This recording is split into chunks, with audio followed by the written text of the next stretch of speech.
Hey, how you doing? Thanks for joining me today. It's a beautiful cloudy day. Hope you're doing well. I'm going to be talking about one of my favorite knives in my rotation, and that's the Reeve Large Inkosi Insingo. All right, enjoy.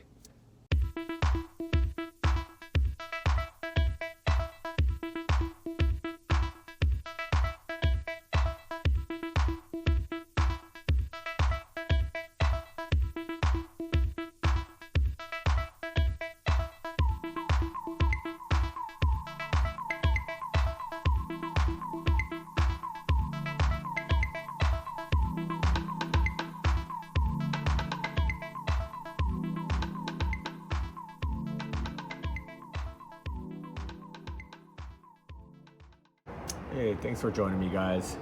This is going to be my third or fourth attempt at making this video, but here we are. So this is the Reeve Large Inkosi Insingo. So the reason why it took me several tries to make this video was because I'm still a relatively like a new YouTuber, so I'm just experimenting, trying out different ways to review my review my knives and make my videos.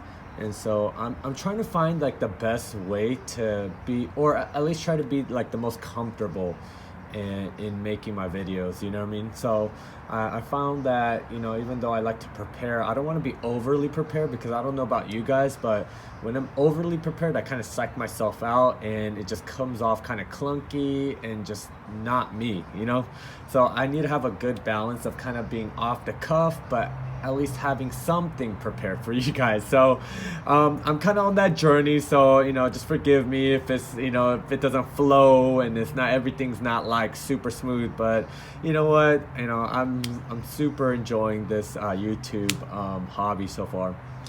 So anyway, yeah, this is a Reeve Large Inkosi Insingo. This is honestly one of my favorite knives in my rotation. I've had this knife for, I would say like 2.5 years now. So I was really surprised actually that I didn't make this video sooner, considering that I've really loved this knife, and so, you know what, it's about time. So I really want to kind of give you guys, my take on this knife. I won't focus too much on the specs, but really just kind of like what my experience has been like in like real use in the real world as an everyday carry. So with that being said, I want to go ahead and just bring some knives in for comparison. So one of the knives I have here, this is the ZT0308. And as you can see, the 0308 is slightly bigger than the Large Inkosi. Next knife I want to bring in here is going to be, let me see, the Spyderco Paramilitary 2. Let me see, it looks like it's very comparable in size, but the Inkosi has a larger, has a longer edge. Okay, so then moving on, I believe, let me see, the last knife I want to compare it with is the ZT0562 Ti. And there's, it looks like the 05, you know what, they look pretty comparable, I would say. Yeah. So there you go. Hope that kind of helps you to understand kind of the dimensions of this knife. So yeah, like I said, I've carried and used this knife for 2.5 years, so I feel like I kind of have a good handle on what this knife can do and how it functions as an everyday carry. This has been like my go-to for my camping and my hiking adventures. I've taken this all over the place, in the Sierra Nevadas. Actually, one of my favorite things to do is I love to go on hiking trails that have like alpine lakes. And so the Sierra Nevadas has a lot of those lakes. And so on one of these hiking trips, we came across a pristine alpine lake. Just, it was like this beautiful greenish bluish water, and I just decided to go and take a dip. So I had this knife in my pocket, and I knew it was in my pocket. I want to have it, because I don't know about you, but anytime I go into a lake or the ocean, I start to imagine like all these like creatures, and what would happen if I get dragged down by a creature, like not a monster, but I mean. So I had this in my pocket, and I went swimming in the Alpine Lake. It got totally soaked. And yeah, I mean, this is, I mean, considering this is gonna be titanium and this is S35VN, so it's not gonna be, it's not gonna rust, or it's not gonna corrode, easily. And so yeah, I took it in there, I went for a swim, came out. I don't even think I really dried the knife, really. I didn't wipe it down, I just let it air dry, and it functioned perfectly. I prepped food with it on the trail, so I did everything from cutting up meat to veggies, paracord, wood. I've feather sticked with this knife, and yes, I think a fixed blade knife is more appropriate for in an outdoor environment.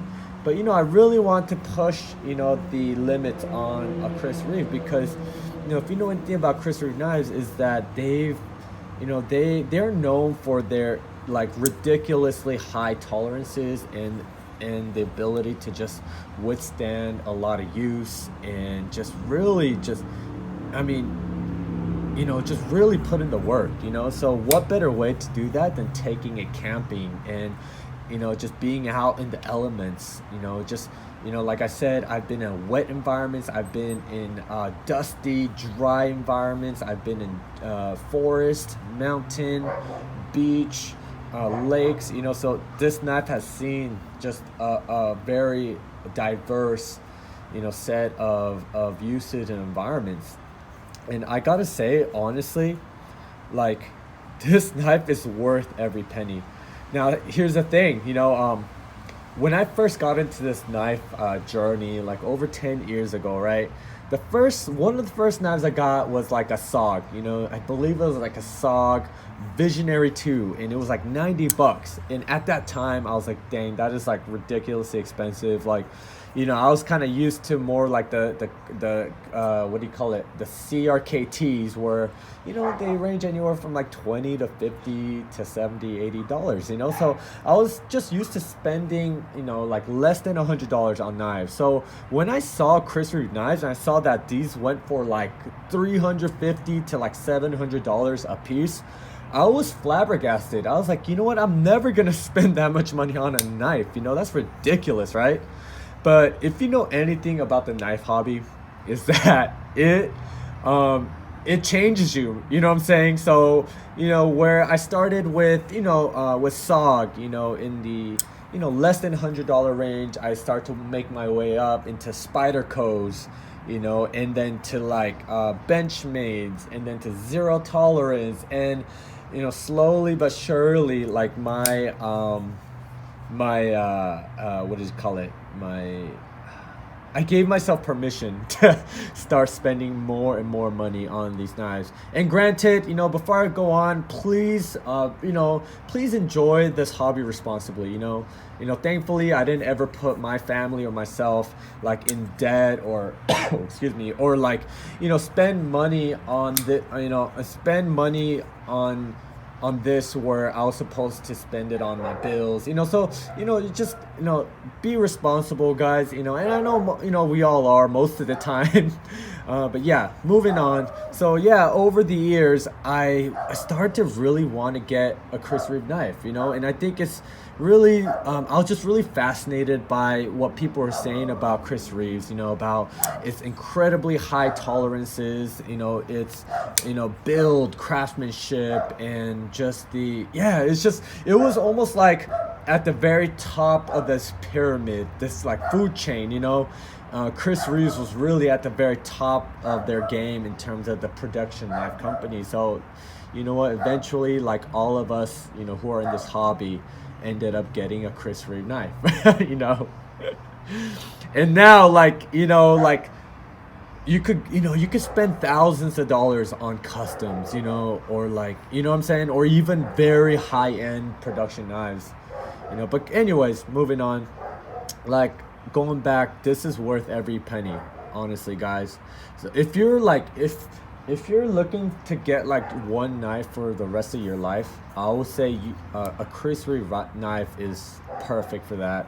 It will last you a lifetime and beyond. Like, if you look on the internet, you could see like, you could see these knives that were produced like 20 years ago, and they're still going strong. They still look good. They still cut well, and they just, yeah, it's amazing. And that's what I really love about Chris Reeve knives in general, is that their design is just timeless. It's gonna look good when I give this to my kids, like 10-20 years down the line. I know it's still gonna function well. I know it's still gonna lock up solid, and if there's any issues, I know that Chris Reeve knives will take care of me, or take care of my future generation. So that's that. Now, going back to this specific model, this is the Large Inkosi Insingo. So what I mean by that is the Inkosi model has like this double finger choil, and the Insingo refers to this blade shape. And so you'll see that Chris Reeve comes out with different variations of the model. So you have like the drop point, you have the tanto blade shape, things of that nature. I love this Insingo blade shape. To me, I feel like this is the most functional, useful blade shape for my cutting tasks. And the reason why is because, first of all, I open a lot of packages, so I love having like this drop down tip, because you don't need to like angle your wrist too much to use that that tip to kind of cut into packages, or even like preparing food. The majority of my cutting style is the pinch grip. So when I say pinch grip, is literally, this is what it is. I pinch it, and then I'll just I'll cut. I love the pinch grip because it gives you a lot of control, very precise cutting, and a lot of leverage at the same time. And so I feel like the Insingo blade shape, or the Warncliffe, or the sheep's foot, really is useful for those kind of cutting tasks and the type of things that I'm cutting. That's why I chose the Insingo blade shape. And then also, I think it just looks very classy. It looks very non-threatening. It doesn't look like a knife that I don't know, killer would have, or what I'm saying. I'm sorry. It just looks like a very classy, very beautiful knife. Just very svelte, very just, I don't know how else to describe it. Very classy, beautiful. And I love like the double finger choil. I know some people might not like it, but I'm a big fan of finger choils. I know the reason why most people will not like this kind of design is because it makes them feel like it just locks them into a certain grip. And yes, that's definitely true. I think the most ideal comfortable grip is this grip. And sorry, I don't know the name of this grip. I'll just call it like the traditional regular grip. It feels very good in the hand like this, But I will, like to say that it still feels very good in a pinch grip. And the reason why is because my two fingers here kind of fits right there. And then I can pinch it, and it feels very natural in the hand. This is a very comfortable knife, guys. I mean, I have small to medium-sized hands, but I just feel like Chris Reeve's they've really thought through the design process to give us the very best comfortable handle for most hand sizes. I feel like I have a lot of real estate on the handle. I feel like if you have large or extra large mitts, this handle will still accommodate you very comfortably. Look at all the chamfering, guys. And when I say chamfer, if you're not familiar with that term, I mean like that angle. See how Chris Reeve angles, they pretty much like cut an angle on all the edges, so that you're not feeling any like harsh or sharp edges anywhere when you're holding the knife. I don't have, let me see if I could bring out another knife that doesn't have a chamfer as an example. Now, for example, the Spyderco Paramilitary 2, you notice that there is no chamfer, right? I mean, there's a very tiny chamfer just to knock off the edge, but as you can see, compared to the Chris Reeve, right? So Chris Reeve gives you a very nice chamfer all around the edges. Yes, in this one, you don't, it's just more of a boxy handle. This is a very comfortable knife, by the way, guys. But I just want to show that as an illustration. Why this knife for me is very comfortable. It's just everything feels very just comfortable, very just pleasant in the hand. And I think and I love that. I love when companies really kind of take into consideration not just how the knife cuts, how the knife looks, but how the knife feels in the hand, right? That really makes sense, because most of the time we will be using the knife in the hand, right? So I feel like I could use this knife for hours, guys. It's just that comfortable. Yeah, and you know what? Chris Reeves does an excellent job on doing that large hollow grind. And I'll put up an illustration of what I mean by hollow grind, like maybe like right here or so. But yeah, because and the great thing about hollow grind is that you could get a thick blade stock. So let me see if I could compare. Let me bring out the 0308, and I would say the 0308 is a little bit thicker, but let me see if I could bring out a knife that's a little bit more comparable. Let me see. The 0562 Ti, I feel like that's fairly comparable. It is still a little bit thinner, but what I'm trying to say is that when you have a thicker blade stock, having a large hollow grind will make it will improve the cutting performance, because as you cut into material, the way this hollow grind is designed is that you kind of start off at the top or the spine of the blade, with a thicker stock, but then with the, as it kind of has, it kind of curves down to a very fine edge. And so as you're cutting through material, the hollow grind will essentially push the material away from the blade as you're cutting through it, as you're slicing through it. So I feel like this really excels in like slicing tasks as well as the piercing tasks, like I mentioned, as I'm cutting through boxes and whatnot. So I feel like it's an all-around very versatile a performer, very functional cutting tool. I love how they really gave you they what do you call this? I forgot what they called that part of the knife, but essentially, this blade is very easy to sharpen. It's sharp from tip to edge all the way through, And let me see if I could give you an example of what I'm talking about.